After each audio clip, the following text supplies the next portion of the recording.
E aí a gente já começa com uma definição, eu gosto muito dessa definição, que ela veio da ITIL versão 3, né? Ela não explora tanto quanto na ITIL V3 agora na versão 4, mas eu gosto desse termo de dono do serviço. O dono do serviço, vamos imaginar um serviço, por exemplo, um serviço de e-mail. Quem que é o dono do serviço de e-mail? O ideal é que cada serviço dentro da empresa exista um dono. Né, exista o que a gente chama de accountability, né? Accountability é lá da matriz RACI, a gente vai ver em outro momento também sobre a matriz RACI. Então é importante que alguém seja responsável, e por diversos fatores, né? Eu fico passeando em algumas empresas, aí quando tem, por exemplo, uma requisição de mudança que é discutido no comitê de mudança, e aí vai ter uma mudança em um ativo, né, ou num serviço, e o dono do serviço ele não é chamado. Aí no dia da mudança é feita a mudança e aí dá problema no serviço e ele não sabia. Então o nosso papel como pessoas que participam de uma organização que tem ETSM implantado, a gente precisa entender quem são os donos do serviço. Porque a próxima vez que a gente for fazer, por exemplo, uma requisição de mudança, a gente tem que lembrar que é o dono do serviço. E não só uma mudança, né? Um chamado também é importante. Se você vai abrir um chamado, precisa escalar para alguém, o dono do serviço ele tem que ser avisado.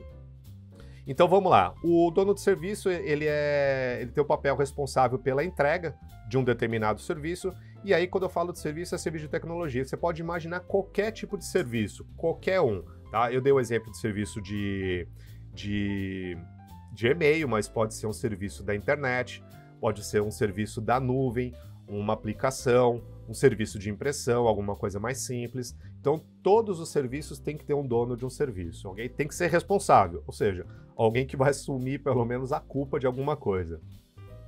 Então, esse dono do serviço ele tem um papel fundamental no planejamento, né? Ele vai garantir que o serviço esteja de acordo com o catálogo de serviço. A gente também vai falar das práticas de catálogo de serviço, mas entenda que o catálogo de serviço é como se fosse um menu de restaurante.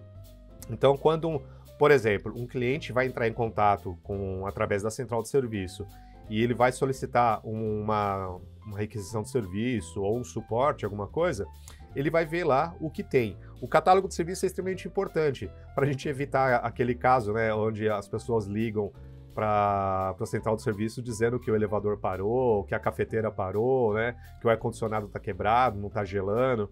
Então, assim, a gente acaba suportando isso porque, na verdade, de repente, a gente nem tem um catálogo de serviço ali.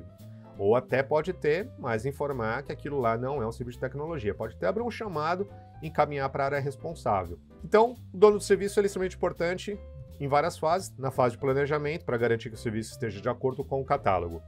Então, quando tem uma mudança muito grande, por exemplo, ou numa implementação de algum projeto, de algum sistema, de algum serviço, tem que ser colocado alguma pessoa para ser o dono daquele serviço. Todo serviço novo que ser colocado na empresa, ele tem que ser nomeado. E essa pessoa, esse dono do serviço, ele participa de negociação de acordo de nível de serviço, que é o famoso SLA. Então, ele que vai lá junto com o consumidor e vai negociar. Aí o cliente vai falar assim, ou o consumidor fala, eu quero esse serviço disponível 99,8%. Aí ele fala, olha, não vai ter como, vai ter que levar isso para dentro da empresa, né, negociar.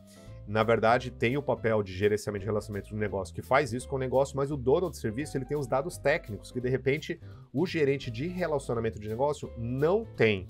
Tá? Então, ele sempre tem que estar acompanhando aí, dentro do planejamento, esses números, essas métricas, para poder negociar o acordo. Porque não adianta achar que o gestor lá de negócios, de relacionamento com o negócio, vai negociar um indicador, vai negociar uma métrica com o consumidor se ele não tiver os dados realmente, né, do acordo de entrega, de disponibilidade, configuração, de segurança. Então o dono do serviço é responsável por isso, na fase de planejamento. E aí depois que entra em operação, ele ainda continua sendo útil. Por quê? Ele acaba sendo a pessoa que representa o serviço na organização, principalmente nas reuniões de CCM, né, o comitê de mudança. Então, toda vez que tem uma mudança onde vai impactar um determinado serviço, você tem que chamar a pessoa lá para discutir, para ele identificar se vai ter algum impacto ou não. A gente sabe que não é raro a gente ver uma mudança que a gente olha e fala, não, isso aqui não vai impactar tal coisa. Né? Aí você faz a mudança, segunda-feira, impactou, causou um problema, perdeu conexão, danificou alguma coisa. Então é sempre bom chamar o dono do serviço. E como que a gente tem essa visão, né, de qual serviço a gente vai depender? A gente precisa primeiro do catálogo e do gerenciamento de ativos, né? Uma foto, um retrato de todo o teu ambiente de tecnologia. Então a gente precisa ter isso.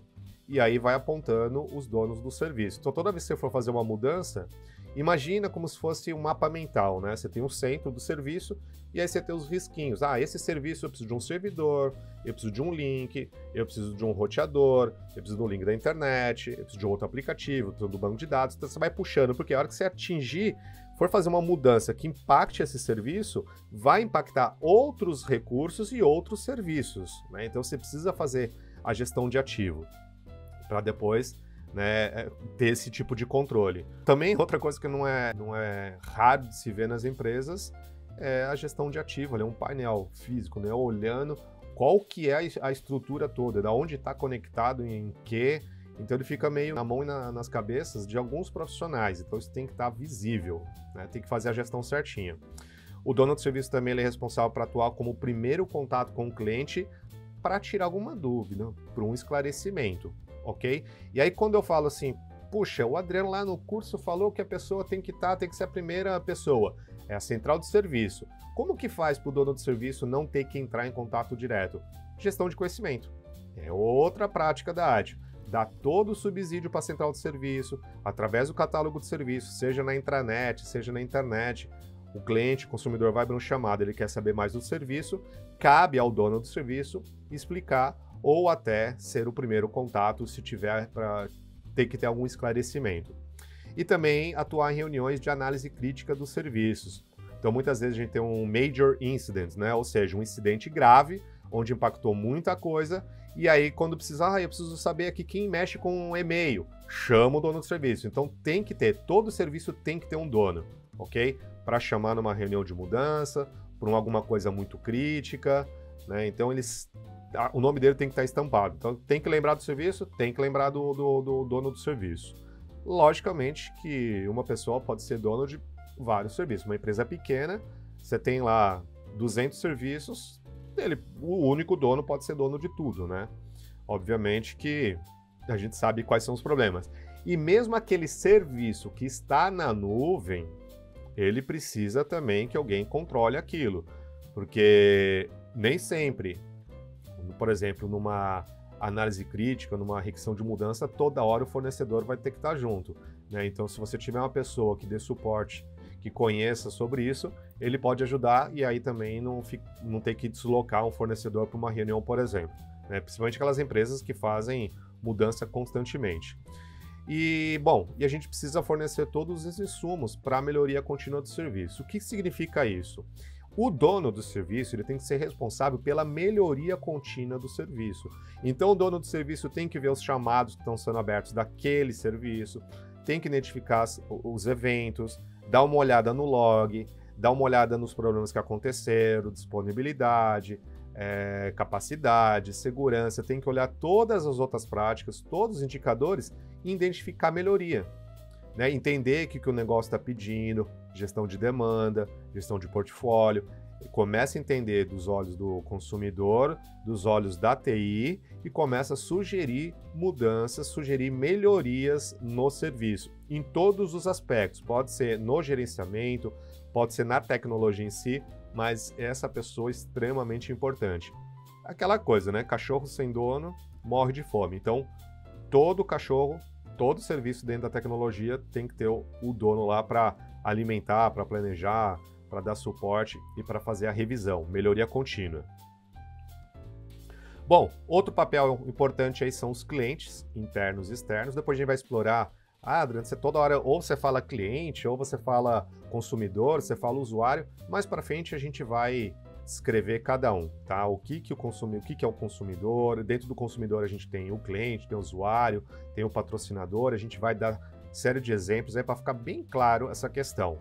E é importante a gente saber quem que é o cliente interno, quem que é o cliente externo, porque a forma de lidar vai ser diferente, a forma de cobrar vai ser diferente, né? Os acordos serão diferentes. Quando você tem uma pessoa de fora, você lida com contrato. Quando você tem um cliente interno, você já não lida com contrato, você pode lidar com um acordo de nível operacional.